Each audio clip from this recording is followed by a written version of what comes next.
今日咧求到65號簽咧，呢支下簽嚟噶。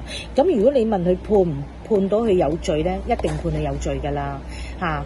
判咧個官咧一定會會判到佢。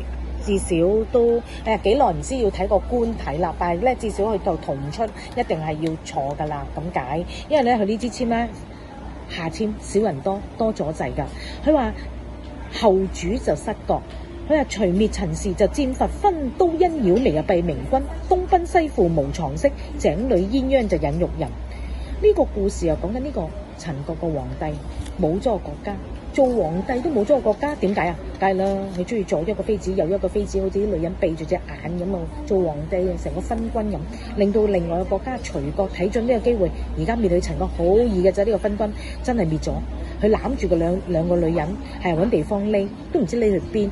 咁啊，見到個井就跌咗落去啦，連人帶嗰兩個妃子一齊跌咗落去。所以呢啲簽聽完都知道下簽大先定嘅。咁如果你問佢嗰個官妃嗰度判咧，一定係有事㗎啦，咁樣咯。冇話睇唔到判幾多年，佢至少都要睇嗰個官點判啦。咪當然啦，當然啦，都要至少都有真係。阿黃大仙覺得係幾多年咧？佢應該係1年咁都 OK 嘅，1年到啦。即係扣曬所有，但係可能佢就會再扣一扣曬所有佢自己嘅嘢咧，跟住可能都係幾個月就搞掂咯。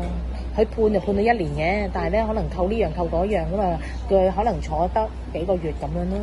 係啊，因為始終呢支簽下簽一定係走唔出呢個嘅問題嘅嚇，一定係判佢嘅，坐一定係坐噶啦。不過問題就係話可能有啲緩刑啊，咁又會好啲，咁啊未必坐足1年，判就判咗1年啊，咁或者1年2年啊咁樣咯。咁我哋等7月7號。10點鐘咁，阿陳港事法官睇下判成點啦，同埋到時有冇法援嘅律師幫佢求情啦嚇。咁我哋差唔多啦，咁我下次再見，拜拜。